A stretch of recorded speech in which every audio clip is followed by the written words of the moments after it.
Hi everyone, this is the fourth lecture in the chapter photosynthesis in higher plants. આપણે વનસ્પતિમાં પ્રકાશ સંશ્લેષણની વાત કરતા હતા, right? So till the third lecture we have discussed the basics, any history આપણે ભણ્યા, એની સાથે સાથે photosynthesis માં શું જરૂરી હોય છે, કયા બે ભાગમાં એ divided હોય છે. Okay, all of that we have studied. So to summarize, last જે આપણે ભણ્યા that was કે photosynthesis માં બે part હોય છે. Okay, એક જે છે એને light reactions કહેવાય અને એક part ને કહેવાય dark reaction. Light reaction અથવા light dependent reaction ખાલી પ્રકાશ હોય, light હોય ત્યારે જ થાય છે અને dark reaction જે છે એ dark reaction પ્રકાશ ઉપર directly dependent નથી, પણ પ્રકાશ જ્યારે હોય, લાઇટ જ્યારે હોય ત્યારે જે એના મોલેક્યુલ્સ બને છે એના ઉપર ડિપેન્ડન્ટ હોય છે ખરા. તો we had discussed that light reaction happens in the thylakoid or grana. Thylakoid અથવા grana જે આપણે કહીએ છીએ એની ઉપર, એના મેમ્બ્રેન ઉપર આપણે ફોટોસિસ્ટમ ભણ્યા, પ્રકાશગ્રાહી સંકુલ ભણ્યા. તો એની ઉપર જ્યારે લાઇટ પડે ત્યારે લાઇટ રિએક્શન્સ થાય છે બધા. ઓકે, અને એમાં આપણે સૌથી પેલું ભણ્યા હતા that was splitting of water, અને સેકન્ડ પાર્ટ જે આપણે વાત કરી એ ATP અને NADPH બનાવવાનું કામ. Okay, so that was all in light reaction. અને ડાર્ક રિએક્શન જે છે જેને કેલ્વિન સાયકલ કહે છે એમાં ફાઇનલી કાર્બન ડાયોક્સાઇડ નો ઉપયોગ કરી અને શર્કરા, સુગર બનાવવામાં આવે છે. સો બેઝિકલી આપણે આ બે ભાગમાં ડિવાઈડ કરેલું હતું. Now let us see light reaction also we had divided in two parts. આપણે light reaction ને બી બે part માં divide કર્યા હતા. The first was photolysis of water. Okay, પાણીનું પ્રકાશના મદદથી તોડવું. And second was formation of high energy intermediates.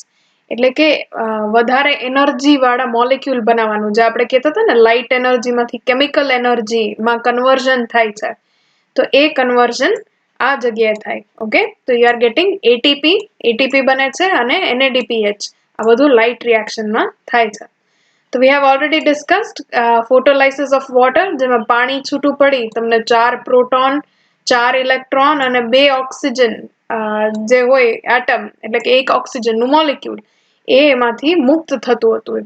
Okay, 1 oxygen molecule was getting evolved. એના અલાવા આપણે ATP બનાવવાની બે પ્રોસેસ જોઈતી. તમને યાદ હોય તો એક હતી સાયક્લિક ફોટોફોસ્ફોરાયલેશન. ઓકે, ફોટોફોસ્ફોરાયલેશન કેમ કે પ્રકાશની મદદથી થાય છે. ફાઇન, તો એક હતું સાયક્લિકમાં આપણે PS1 થી શરૂ કર્યું હતું. PS1 એટલે જેનું રિએક્શન સેન્ટર 700 નાનોમીટરની તરંગ લંબાઈ એટલે કે વેવલેન્થ ની લાઇટ થી ઉત્તેજિત થાય છે, એનર્જાઇઝ્ડ થાય છે. ઓકે, તો PS1 નો ઇલેક્ટ્રોન જે છે એની પર લાઇટ પડે ત્યારે એ એક્સાઇટેડ થશે. એ ઇલેક્ટ્રોન ફરી અલગ અલગ ઇલેક્ટ્રોન કેરિયર્સ, ઇલેક્ટ્રોન ગ્રાહી માંથી પસાર થઈ અને પાછો એ PS1 પાસે જ પહોંચશે. એટલે એને સાયક્લિક અથવા ચક્રીય ફોટોફોસ્ફોરિલેશન કહેવાય છે. ઓકે, એમાં એક ATP નું મોલેક્યુલ બને છે. એ જ રીતના આપણે સેકન્ડ જે ભણ્યા હતા that was non cyclic photophosphorylation. Non cyclic અથવા અચક્રીય જે છે એમાં શું થાય, તો કે આ શરૂઆતમાં PS1 પ્રેઝન્ટ હોય છે. PS1 એટલે જે 680 નાનોમીટરની વેવલેન્થ, તરંગ લંબાઈ વાળી લાઇટ થી એક્સાઇટેડ થાય અને એ ઇલેક્ટ્રોન છૂટો પડે. આ ઇલેક્ટ્રોન અલગ અલગ બધા ઇલેક્ટ્રોન ગ્રાહી માંથી પસાર થાય, એની એનર્જી ધીરે ધીરે ઘટતી જાય અને PS1 સુધી એ પહોંચી જાય. હવે PS1 ઉપર જ્યારે 700 નાનોમીટરની તરંગ લંબાઈ ની લાઇટ પડે, વેવલેન્થ વાળી લાઇટ પડે, ત્યારે એનો ઇલેક્ટ્રોન બી એક્સાઇટેડ થઈ અને it will be finally use to make NADPH. આ આખી પ્રોસેસ જે છે એ ડિટેલમાં આપણે આ લેક્ચરમાં ભણવાના છીએ. થોડીક basic we had discuss this in phosphorylation, photophosphorylation જ્યારે આપણે વાત કરી ATP બનાવવાની પ્રક્રિયાઓ ત્યારે આપણે થોડું વાત કરી હતી, but today we'll be discussing in detail. So let us start. So the important part in this is the electron transport. અને electron transport chain, electron transport system અથવા વીજાણુ પરિવહન તંત્ર એવું કહેવામાં આવે છે. એ શું હોય છે એ ચલો આપણે જોઈએ. હવે આના શરૂઆતમાં લાઈક વી સો હિયર કે આ નોન સાયક્લિક જે છે એની શરૂઆત થાય છે ફોટોસિસ્ટમ 2 થી. ઓકે, પ્રકાશગ્રાહી તંત્ર જે છે PS2 ત્યાંથી શરૂ થાય છે. તો let us begin. So in photosystem 2 the reaction center is chlorophyll A. Okay, reaction center જે છે એ chlorophyll A હોય છે અને આ chlorophyll A 680 વાળી નાનોમીટરની વેવલેન્થ એબ્ઝોર્બ કરે છે. ફાઇન. હવે એ રેડ લાઇટ 680 નાનોમીટર વાળી જ્યારે એબ્ઝોર્બ કરશે તો થાય છે શું? તો આ સમજી લો તમારું રંજક દ્રવ્ય છે, પિગમેન્ટનું મોલિક્યુલ છે, ક્લોરોફિલ A છે. ક્લોરોફિલ A ઉપર જ્યારે ફોટોન પડે, ફોટોન આપણે વાત કરી હતી કે એ લાઇટનું પેકેટ છે. ઓકે, લાઇટના બે સ્વરૂપ હોઈ શકે, ડ્યુઅલ નેચર એને કહેવાય, બે નેચર હોય. એક જે છે એ વેવ નેચર છે, ઇલેક્ટ્રોમેગ્નેટિક વેવ ના ફોર્મમાં હોઈ શકે, અને સેકન્ડ છે પાર્ટિકલ નેચર છે. ઓકે, તો પાર્ટિકલ નેચરમાં ફોટોન ની જેમ બિહેવ કરે છે. તો ફોટોન એટલે બીજું કઈ નહીં પણ લાઇટના પેકેટ. ઓકે, તો આવા ફોટોન જે છે એ જ્યારે પિગમેન્ટ મોલિક્યુલ ઉપર પડે, તમારા રંજક દ્રવ્ય ઉપર પડે, તો જુઓ શું થાય. આ ઇલેક્ટ્રોન જે અંદરની ઓર્બિટમાં છે, દેખાય છે આ વચ્ચોવચ્ચ ન્યુક્લિયસ અને આ એની આજુબાજુની અંદરની ઓર્બિટ, એ ઓર્બિટમાંથી એનર્જી મળવાના કારણે એ એક્સાઇટેડ થઈ જશે. એક્સાઇટેડ નો મતલબ એ અંદરની ઓર્બિટમાંથી બહારની ઓર્બિટ તરફ વયું જશે. ઓકે, આ કેમેસ્ટ્રીમાં તમે થોડું ભણશો કે જેમ ઓર્બિટ દૂર દૂર જતી જાય એમ એની એનર્જી લેવલ કઈ રીતના ફેર પડે છે ને બધું. ઓકે, બટ બેઝિકલી આ ઇલેક્ટ્રોનને એટલી એનર્જી આપવામાં આવે છે કે એની ઓર્બિટ છોડી અને ઉપરની ઓર્બિટ તરફ એ મૂવ થશે.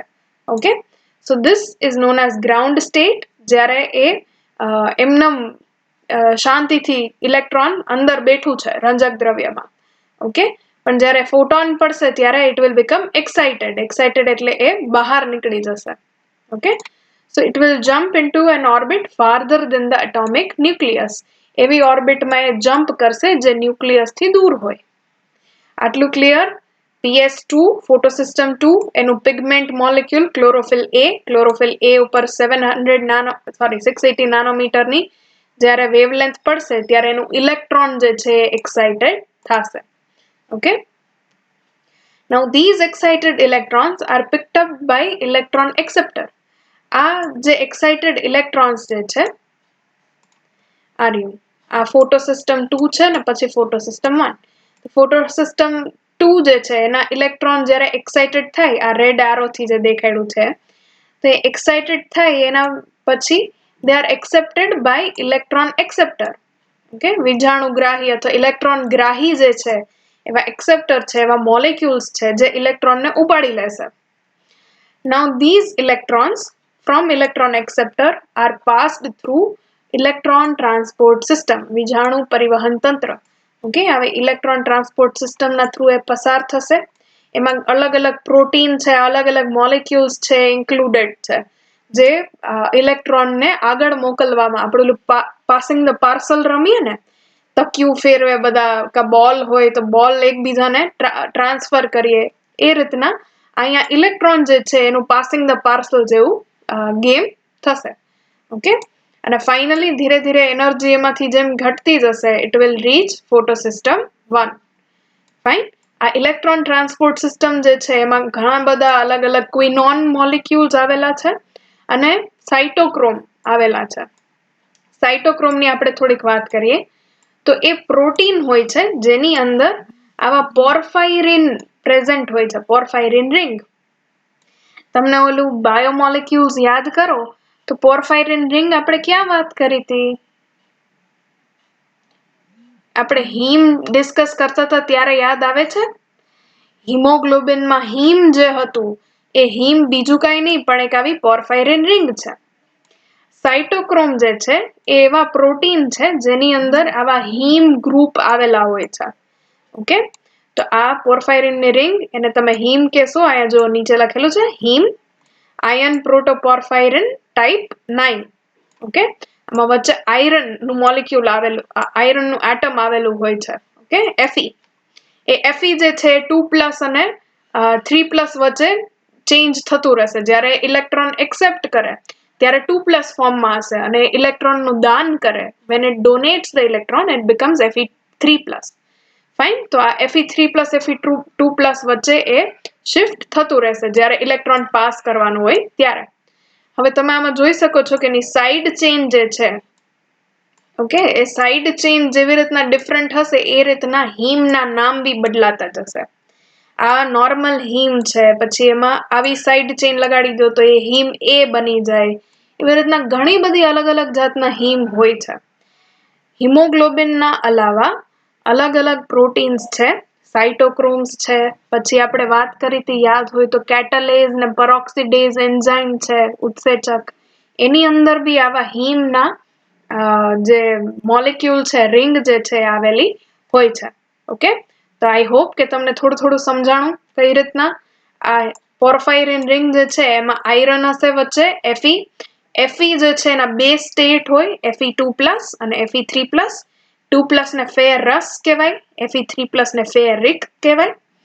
જ્યારે ઇલેક્ટ્રોનને એક્સેપ્ટ કરે ત્યારે Fe3+ ઇલેક્ટ્રોન એટલે Fe2+ બને, અને જ્યારે એ સાઇટોક્રોમ એ ઇલેક્ટ્રોનનું દાન કરી દે ત્યારે it becomes Fe3+ again. Okay, fine.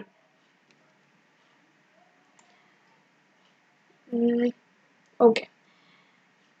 હવે what we have discussed till now is કે PS2 હતું, જે photosystem 2 હતું, એમાંથી ઇલેક્ટ્રોન ઉપર ગયું. Fine. And then it starts moving downwards. એ પાછું નીચેની તરફ એની ગતિ દેખાડે છે. So this નીચેની તરફ is known as downhill. Downhill એટલે આપણે કેમ કોઈ નાનકડો પર્વત હોય કે ડુંગર હોય, ડુંગરમાંથી નીચે ઉતરો, રાઈટ, તો એને ડાઉનહિલ કહેવાય. તો અહીંયાથી તમે જોઈ શકો છો કે ડાઉનહિલ જાય છે, નીચે જાય છે. Okay, that is why it is known as downhill or અધોગમી. શેની ઉપર? તો કે on redox potential scale.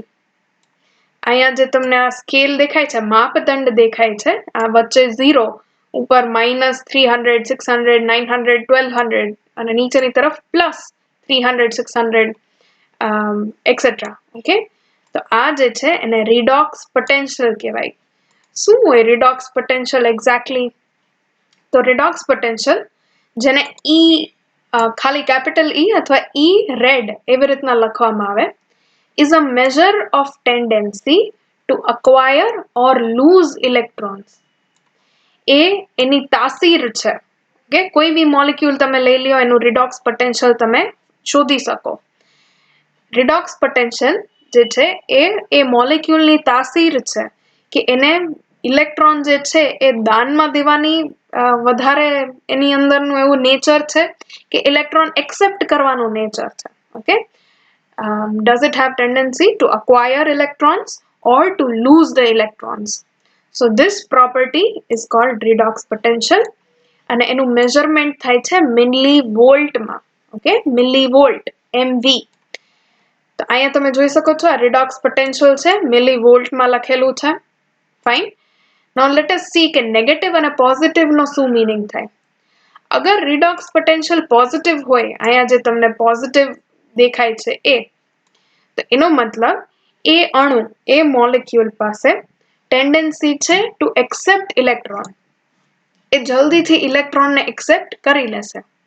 Okay, તો પોઝિટિવ એને ઇલેક્ટ્રોન એક્સેપ્ટ કરવાની ઉતાવળ હોય, અને એની ઓપોઝિટ નેગેટિવ રિડોક્સ પોટેન્શિયલ જે હોય, નેગેટિવ, એને ઇલેક્ટ્રોન દાન કરવાની. It has a tendency to donate the electrons.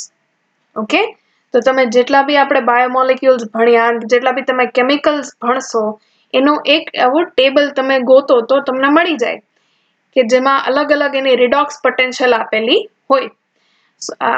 અને રિડોક્સ પોટેન્શિયલ કમ્પેર કરી અને તમને ખબર પડી શકે કે આ મોલિક્યુલ જે છે એ ઇલેક્ટ્રોન બીજા મોલિક્યુલને દાન કરશે કે એ બીજા મોલિક્યુલમાંથી ઇલેક્ટ્રોન ખેંચી લેશે. Sort of like electronegativity. તમે ઇલેક્ટ્રોનેગેટિવિટી ભણ્યા હશો ને કે ઓક્સિજન જે છે એ થોડું ઇલેક્ટ્રોનેગેટિવ છે, એટલે પાણીના જે હાઇડ્રોજનની સાથે શેર કરેલા ઇલેક્ટ્રોન હોય એને બી થોડીક પોતાની તરફ ખેંચીને રાખે, રાઈટ. સો ઇલેક્ટ્રોનેગેટિવિટીની જેમ જસ્ટ અન્ડરસ્ટેન્ડ રિડોક્સ પોટેન્શિયલ. રિડોક્સ પોટેન્શિયલ અગર પોઝિટિવ હોય તો એનો મતલબ જે પોઝિટિવ હોય એને ઇલેક્ટ્રોનની એક્સેપ્ટ કરવાની ઈચ્છા છે. ઓકે, પોઝિટિવ ને નેગેટિવ જોઈએ છે, અને અગર નેગેટિવ હોય રિડોક્સ પોટેન્શિયલ તો એને ઇલેક્ટ્રોન દાન કરવાની ટેન્ડન્સી છે. I hope this much is clear. Redox potential બે ટાઈપ, પોઝિટિવ અને negative. So let us see on the scale. આ સ્કેલ ઉપર આપણે જોઈએ. Now you are able to see કે ફોટો સિસ્ટમ જે છે એ તમને પોઝિટિવ સ્કેલ ઉપર દેખાયું છે. પોઝિટિવ નો મતલબ it has tendency to accept electron. એ ઇલેક્ટ્રોનને જલ્દીથી એક્સેપ્ટ કરી શકે એવી એની દાનત છે. શેમાંથી એ ઇલેક્ટ્રોન એક્સેપ્ટ કરશે? તો it will accept from water. પાણી, આપણે જ્યારે ફોટોલાઇસિસ ઓફ વોટર ભણ્યા ત્યારે યાદ આવે, એમાંથી પ્રોટોન, ઇલેક્ટ્રોન અને ઓક્સિજન, આ 3 વસ્તુ નીકળતી હતી. તો એ ઇલેક્ટ્રોનને દાન કરશે પાણી. અને here also you are able to see કે +900 અને +1200. તો આ +900 જે છે એ 1200 કરતા ઓછું થયું, એટલે comparatively it has more redox potential. તો એ શું કરશે? એ ઇલેક્ટ્રોન દાન કરશે પોઝિટિવ, જે વધારે પોઝિટિવ હોય એને ઇલેક્ટ્રોન એક્સેપ્ટ કરવાની ટેન્ડન્સી હોય, right. So this PS2 photo system 2 P680 એ ઇલેક્ટ્રોન એની ઉપર જ્યારે લાઇટ પડશે ત્યારે એનું ઇલેક્ટ્રોન એક્સાઇટેડ થઈ જતું હતું, આપણે જોયું હમણાં. તો when that electron gets excited, તો એક્સાઇટેડ એટલે અહીં તમે જોઈ શકો છો P680 અને ઉપર એક સ્ટાર લખેલો છે. સ્ટારનો મતલબ એક્સાઇટેડ ફોર્મમાં. ઓકે, એનો ઇલેક્ટ્રોન પાસે એનર્જી છે, તો એ નેગેટિવ સ્કેલ ઉપર પહોંચી જાય છે. Now this electron, this high energy electron is passed on to these electron acceptors. અલગ અલગ ઇલેક્ટ્રોન ગ્રાહી જે છે એનામાંથી એ પસાર થશે. અને તમે એક પછી એક જોવો છો એમ તમને ખ્યાલ પડશે કે ફોર એક્ઝામ્પલ અહીંયા PQ લખ્યું છે, તો PQ કરતા આ સેકન્ડ મોલિક્યુલ પાસે વધારે પોઝિટિવિટી છે. ઓકે, વધારે પોઝિટિવ રિડોક્સ પોટેન્શિયલ છે, તો નેગેટિવ માંથી પોઝિટિવ તરફ. હવે આના કમ્પેરિઝનમાં PC લખ્યું છે એની પાસે વધારે પોઝિટિવ રિડોક્સ પોટેન્શિયલ છે, તો આ સેકન્ડ આ સાઇટોક્રોમ B6F પાસેથી PC પાસે જશે અને એવી રીતના નીચે નીચે જતું જશે. So this is the downhill transport. Okay, અધોગમી થાય છે ઇલેક્ટ્રોનની. આખા ઇલેક્ટ્રોન ટ્રાન્સપોર્ટ એટલે કે ઇલેક્ટ્રોનનું પરિવહન તંત્ર જે છે એના દરમિયાન. હવે એ ઇલેક્ટ્રોનની એનર્જી જેમ વપરાતી જશે એમ પાછું લોઅર એનર્જી લેવલ ઉપર અને પોઝિટિવ રિડોક્સ પોટેન્શિયલ ઉપર આવીને PS1 એટલે કે ફોટો સિસ્ટમ 1 P700 સુધી પહોંચશે. PS1 જે છે એની ઉપર જ્યારે પ્રકાશ પડશે 700 નાનોમીટર વાળો, ત્યારે એ બી એક્સાઇટેડ થઈ જશે, એટલે વળી તમે જોઈ શકો છો એનો રિડોક્સ પોટેન્શિયલ વધી જાય. હવે એ ઇલેક્ટ્રોન જે છે એ આગળ અલગ અલગ બીજા ઇલેક્ટ્રોન ગ્રાહી જે મોલિક્યુલ્સ હશે, અણુઓ હશે, એના થ્રુ પસાર થશે અને ફાઇનલી એ NADP માં ઉમેરાઈ જશે. અત્યારે બધું ના સમજાય તો કાંઈ વાંધો નહીં, આપણે હમણાં જ ભણીશું. But just remember this much કે જે વધારે પોઝિટિવ હશે એ ઇલેક્ટ્રોન જલ્દીથી એક્સેપ્ટ કરી લેશે. આ PQ કરતા આ પોઝિટિવ છે તો એને ઇલેક્ટ્રોન ઝડપથી એક્સેપ્ટ કરી લીધો. પછી P700 જે છે PC કરતા વધારે પોઝિટિવ છે, રિડોક્સ પોટેન્શિયલ હાઈ છે, તો આમાંથી સીધા ઇલેક્ટ્રોન ખેંચી લેશે. આના કારણે એક વસ્તુ નક્કી થાય કે ઇલેક્ટ્રોન ખાલી એક જ દિશામાં, એક જ ડિરેક્શનમાં આગળ વધશે, આગળ પાસ થશે. આપણે પાસિંગ ધ પાર્સલ કેમ એક જ દિશામાં થાય? Okay, you are either moving it clockwise or anti clockwise. તો same way. Fine. During this electron transport, આ જે બી વીજાણુ પરિવહન તંત્રના થ્રુ જ્યારે ઇલેક્ટ્રોન પસાર થાય છે, તો it does not get used up, એનો વપરાશ થઈ જતો નથી. ખાલી એ ઇલેક્ટ્રોનની એનર્જી છે ને એ જ યુઝ થાય છે. એ ઇલેક્ટ્રોન તો પાછું PS1 સુધી પહોંચી જાય છે. આપણે PS2 થી શરૂઆત કરી હતી. PS2 નો ઇલેક્ટ્રોન જે છે એ electron transport system through pass થઈ અને તમારા ફોટો સિસ્ટમ 1 સુધી પહોંચી જશે. Now at the same time હવે ઇલેક્ટ્રોન ફોટોસિસ્ટમ 1 સુધી પાસ થઈ ગયો.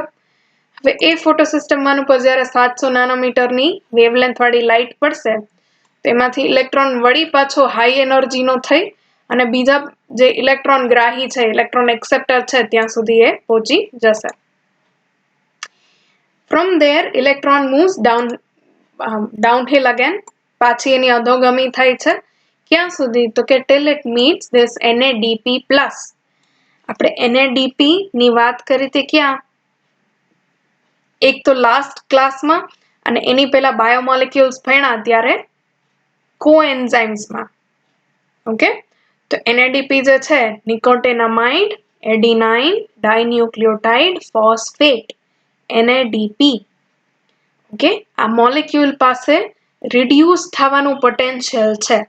રિડ્યુસ થવાનું પોટેન્શિયલ એટલે એ ઇલેક્ટ્રોન અને પ્રોટોન E- અને H+. ઓકે, H+ જે છે હાઇડ્રોજન આયન, એને પ્રોટોન એટલે કહેવાય કેમ કે હાઇડ્રોજન પાસે કેટલા ઇલેક્ટ્રોન હોય? એક, અને એક ઇલેક્ટ્રોન એને દાન કરી દીધો તો નાઉ ઇટ હેઝ ઓન્લી પ્રોટોન રિમેઇનિંગ. એટલે જ્યાં બી તમે H+ લખો અથવા પ્રોટોન લખો અથવા હાઇડ્રોજન આયન લખો એ બધું એક જ વસ્તુ થાય. ફાઇન. તો આ NADP+ જે છે એ એક ઇલેક્ટ્રોન એક્સેપ્ટ કરશે, એની સાથે સાથે પ્રોટોન બી એક્સેપ્ટ કરશે and it will get converted into NADPH. Okay, so that is the whole reaction here. તમે જોઈ શકો છો NADP+ plus 2H+ એટલે કે 2 પ્રોટોન plus 1 ઇલેક્ટ્રોન જેને ફોટોસિસ્ટમ 1 પાસેથી મળ્યો છે. Okay, and it will become NADPH plus H+. આ એક પ્રોટોન જે છે એ ખાલી આની સાથે બંધ નથી બનાવતું પણ ઘણી વખત ખાલી ચોટેલું તમને દેખાય. ઓકે, સો NADPH plus H+ આવું એક મોલેક્યુલ બને છે. To remember this you can think of this analogy એટલે example. ફોટોસિસ્ટમ 2 થી શરૂઆત કરીએ. ફોટોસિસ્ટમ 2 માં આ જે છે ફોટોન, એ ફોટોને એનર્જી ટ્રાન્સફર કરી કોને? તો કે ઇલેક્ટ્રોનને. ઓકે, આ સીસો છે એક ઓલું ઊંચક નીચક શું કહેવાય એને, તો એની ઉપર તમે એક તરફ ફોટોને એનર્જી આપી તો બીજી તરફથી ઇલેક્ટ્રોન જે છે ઉછળીને ગયું, સો ઇલેક્ટ્રોન became excited.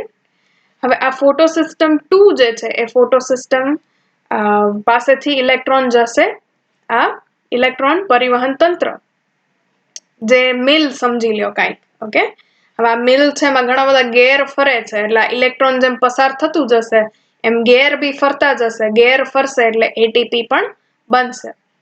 આ ઇલેક્ટ્રોન ધીરે ધીરે જેમ ઉપરથી નીચે જાય છે, ડાઉનહિલ જાય છે, એમ એની એનર્જી ધીરે ધીરે ઓછી થતી જાય છે. રાઈટ, ઓછી થઈ એનર્જી.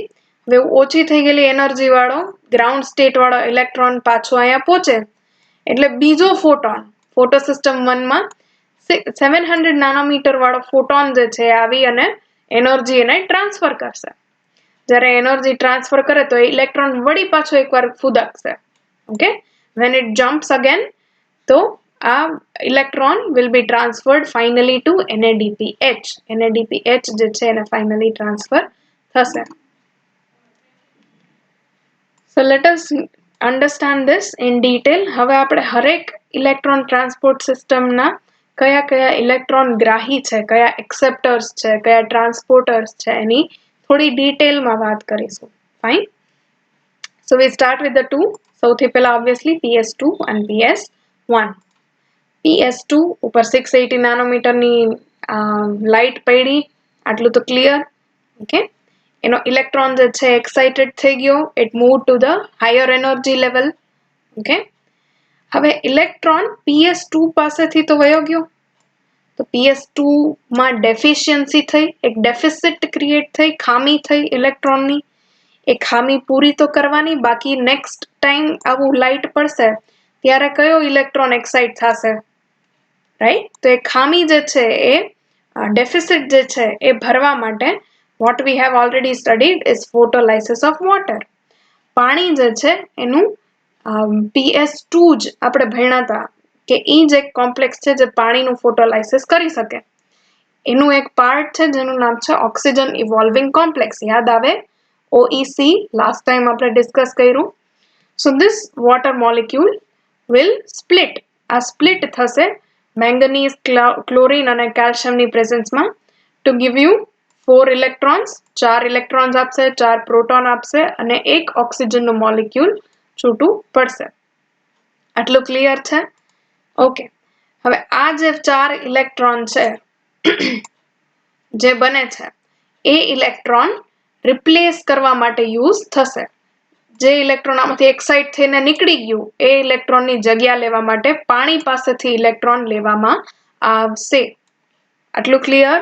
ફોટોસિસ્ટમ 2 ની પર લાઇટ પડે ત્યારે ફોટોલાઇસિસ થાય એટલે તમને ઇલેક્ટ્રોન પણ મળે અને ફોટોસિસ્ટમ 2 નો જે ઇલેક્ટ્રોન હતો એ એક્સાઇટેડ થઈ અને હાયર એનર્જી લેવલ સુધી પહોંચે.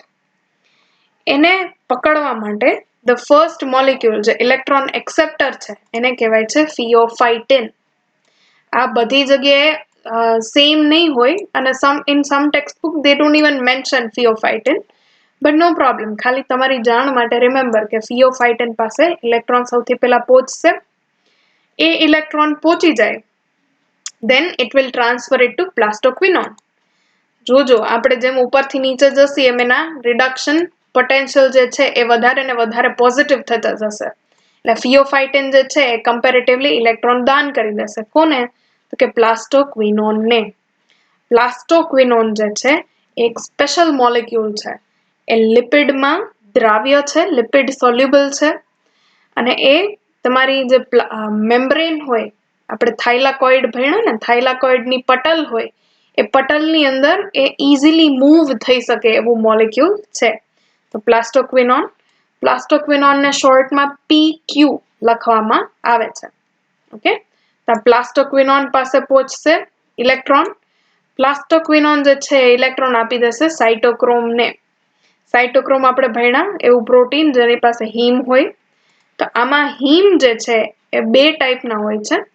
એક હીમ છે સાઇટોક્રોમ B અને એક હીમનું નામ છે સાઇટોક્રોમ F. આ બે હીમ આ એક સાઇટોક્રોમની અંદર પ્રેઝન્ટ છે એટલે એ સાઇટોક્રોમનું નામ પડી ગયું સાઇટોક્રોમ B6F. ઓકે, યાદ રહેશે. સાઇટોક્રોમ B6F એની અંદર બે હીમ, સાઇટોક્રોમ હીમ B અને હીમ F. હવે આ સાઇટોક્રોમ પાસે ઇલેક્ટ્રોન પહોંચી ગયું છે. At this place you will see કે જેવી રિએક્શન થશે એના કારણે ATP બને છે. ઓકે, આ જગ્યાએ ATP બનવા માટેની કંઈક રિએક્શન થાય છે. એ જ્યારે આપણે ATP સિન્થેસિસ મળશે ત્યારે ડિટેલમાં આવશે. ફાઇન. સાઇટોક્રોમ B6F પાસેથી it will go to another molecule called plastocyanin. પ્લાસ્ટોસિયાનિન જે છે એની પાસે કોપરનો આયન હોય છે. ઓકે, તો આ B6F પાસેથી આ કોપર જે છે એ વધારે પોઝિટિવ છે, એ ઇલેક્ટ્રોન ખેંચી લેશે. આ પ્લાસ્ટોસિયાનિન પાસેથી electron finally will move to PS1. Okay, તમે જોઈ શકો છો એ હવે એનર્જી જે હતી ઇલેક્ટ્રોનની એ ધીરે ધીરે કરીને નીચે આવી ગઈ અને આ લો એનર્જી વાળો ઇલેક્ટ્રોન જે છે એ PS1 ને દેવામાં આવે છે. હવે આ PS1 જે છે એની ઉપર 700 નાનોમીટરની લાઇટ જ્યારે પડે ત્યારે એનો ઇલેક્ટ્રોન પાછો એક્સાઇટ થશે, રાઈટ? આ એક્સાઇટેડ ઇલેક્ટ્રોન જે છે will move to the electron acceptor called ferredoxin. નામ ઉપરથી થોડું તમને ખ્યાલ પડે. ફેરેડોક્સિન એક એવું પ્રોટીન છે જેમાં ફેરે એટલે ફેરસ, ઓકે, ફેરસ જે છે ફેરમ એનો મતલબ થાય આયરન. તો આ આયરન વાળું મોલેક્યુલ છે અને રેડોક્સિન એટલે જે રેડોક્સ રિએક્શન થતું હોય એને રેડોક્સિન. ઓકે, તો આયનની મદદથી જે રિડોક્સ રિએક્શન થાય છે એના કારણે આનું નામ પડ્યું ફેરેડોક્સિન. આ ફેરેડોક્સિન નામના જે મોલેક્યુલ છે, જે પ્રોટીન છે એની પાસે આ ઇલેક્ટ્રોન પહોંચશે. From ferredoxin the electrons will move to an enzyme. એક ઉત્સેચક સુધી પહોંચશે. એ ઉત્સેચકનું નામ છે NADP reductase. ઓકે, તમને નામ પરથી જ આમાં બી ખ્યાલ આવશે. સૌથી પહેલા એઝ છે એટલે એન્ઝાઇમ છે, right? So it is an enzyme. NADP plus reductase એટલે રિડક્શન કરતું હશે. રિડક્શન નો મતલબ થાય કે either you add hydrogen or you add electrons. આ કેસમાં બે વસ્તુ એડ થાય છે, ઇલેક્ટ્રોન અને હાઇડ્રોજન બે. ઓકે, શેમાં એડ થાય છે? તો NADP પ્લસ માં. That is why this enzyme is called NADP plus reductase. તમારું હોમવર્ક એ છે કે ફાઇન્ડ આઉટ કરવાનું. આપણે 6 અલગ-અલગ વર્ગ ભણ્યા હતા ને એન્ઝાઇમના, 6 different classes. So you have to find out NADP reductase belongs to which class. આ કયા ક્લાસને બિલોંગ કરે છે? ઓકે, 6 માંથી 6 ટાઈપના એન્ઝાઇમમાંથી કયો? ફાઇન. તો ફેરેડોક્સિન પાસેથી ઇલેક્ટ્રોન જશે NADP reductase પાસે, અને આ એન્ઝાઇમ ફાઇનલી NADP પ્લસ જે પાણીમાંથી આપણને હાઇડ્રોજન મળતા હતા, રાઈટ? અહીંયા જુઓ 4H+ છે, એમાંથી એ હાઇડ્રોજન આયન જે છે 2H+, એ પ્લસ તમે ફેરેડોક્સિન જે એને ઇલેક્ટ્રોન આપ્યો, એ ઇલેક્ટ્રોન એડ કરી અને finally you will get the product which we want, which is NADPH. Okay, આ NADPH જે આપણને જોતું હતું એ ફાઇનલી હવે મળી ગયું છે. NADPH બનાવવા માટે ઇલેક્ટ્રોન આવે છે ક્યાંથી? તો કે ફોટોસિસ્ટમ 1 માંથી. ઓકે, ફોટોસિસ્ટમ 1 માંથી ફેરેડોક્સિન માંથી રિડક્ટેઝ જે છે એ પાસ કરશે NADP+ ને ટુ મેક NADPH. અહીંયા તમે એ બી જોઈ શકશો કે આ H+ છે, એમાં એક ઇલેક્ટ્રોન એડ થાય તો હાઇડ્રોજનનો એટમ બની જાય, right? So here you are able to C NADPH, અને એક જ ઇલેક્ટ્રોન એડ થયો, બીજો H+ જે છે પ્રોટોન જે છે એ ખાલી ઘણી વખત NADPH ની સાથે ચોટેલો જોવા મળે છે, બંધ બનાવેલો નહીં, but it is found close to NADPH, એટલે ઘણી જગ્યાએ આ રીતના લખવામાં આવે. Mostly from now we will just call it NADPH. આ પ્લસ H+ જાજી વખત બોલશી નહીં. Okay, this is what is important. તો આ આખી સાયકલ તમને સમજમાં આવે છે? આખું રિએક્શન તમને સમજમાં આવે છે? You start with photosystem 2 માં લાઇટ પડે, એનું ઇલેક્ટ્રોન જે છે એ ઉપર જાય, બધી જગ્યાએ બધા અલગ-અલગ ટ્રાન્સપોર્ટર્સ થ્રુ પાસ થઈ PS1 પાસે પહોંચે. PS1 પાસેથી ઇલેક્ટ્રોન વળી પાછો એક્સાઇટેડ થઈ ફેરેડોક્સિન થી એ ફાઇનલી એક એવા એન્ઝાઇમ પાસે પહોંચે which is able to convert NADP+ to NADPH, જે આપણને જોઈતું હતું. Fine. So this is the electron transport in detail. I hope you try and remember. જેટલી વાર repetition થશે, okay, sometimes you just sit down, બેસો શાંતિથી અને તમારી મેળે સમજી અને જાતે એકવાર આ ડ્રો કરવાની ટ્રાય કરો સાયકલ. ઓકે, જ્યાં અટકો ત્યાં રિફર કરી અને then again continue. એ રીતના once you try it like that, તમને ધીરે ધીરે આવડી જશે. ઓકે, આ યાદ રહેવા માંડશે. સિમ્પલ જ છે. Fine. Now let us see how it is actually located. કઈ રીતના એ actually જોવા મળે છે. ઓકે, આ તો તમને સમજાય એના માટે મેં આ રીતના બનાવેલું છે, બટ actual થાઇલાકોઇડમાં કઈ રીતના થાય છે તો જુઓ. આ બહારની તરફ છે ક્લોરોપ્લાસ્ટનો સ્ટ્રોમા, એટલે કે આધારક. આ છે તમારું થાઇલાકોઇડનું મેમ્બ્રેન. ઓકે, થાઇલાકોઇડની પટલ, લિપિડ બાયમેમ્બ્રેન છે. અને અંદરની તરફ છે થાઇલાકોઇડનું લુમેન, એટલે થાઇલાકોઇડનું જે પોલાણ વાળો એરિયા હોય, અંદરનો ખાલી જગ્યા હોય એ. ઓકે, તો સૌથી પહેલા અહીંયા બી PS2 તમને દેખાડ્યું છે. ઓકે, ફોટોસિસ્ટમ 2 પાસે લાઇટ પડી, એનો ઇલેક્ટ્રોન, આ બ્લુ કલરની લાઈન જે છે, એરો જે છે, ઇલેક્ટ્રોનનો પાથ દર્શાવે છે. તો ઇલેક્ટ્રોન ગયો પ્લાસ્ટોક્વિનોન પાસે PQ પાસેથી એ ગયો સાઇટોક્રોમ B6F પાસેથી પ્લાસ્ટોસિયાનિન પાસેથી PS1 પાસેથી ફેરેડોક્સિન, અને ફેરેડોક્સિન પાસેથી ફેરેડોક્સિન રિડક્ટેઝ, અને ફાઇનલી NADP માંથી NADPH બની ગયો. Okay, so this is how the reaction happens. Fine. I hope it is clear. Okay. આમાં બીજી વસ્તુ જે યાદ રાખવાની એ કે વોટરનું સ્પ્લિટિંગ જે છે થાઇલાકોઇડ લુમેનમાં થાય છે. Okay, it happens inside the thylakoid lumen and not in the stroma. Fine. અને પ્લાસ્ટોક્વિનોન તમે જોઈ શકો છો કે આ લિપિડ મેમ્બ્રેનમાં દ્રાવ્ય હોવાના કારણે, સોલ્યુબલ હોવાના કારણે it can move between PS2 and B6F. એ આવી રીતના મૂવ થતું રહેશે. ઇલેક્ટ્રોન લેશે, આને દેશે, વળી પાછું આવશે, લેશે અને દેશે. Okay, same thing about plastocyanin. Plastocyanin છે એ દ્રાવ્ય નથી પણ એ મૂવેબલ પાર્ટ છે. ઓકે, એ હલન ચલન કરી શકે છે. તો ધીસ પ્લાસ્ટોસિયાનિન B6F પાસેથી લઈ PS1 ને આપશે અને વાઇસ વર્સા. ઓકે, હું આગળ પાછળ મૂવ થઈ રાખશે. Fine. So this transfer of electrons starting from PS2 to PS1 to finally NADPH is called Z scheme. Z યોજના કહેવામાં આવે છે.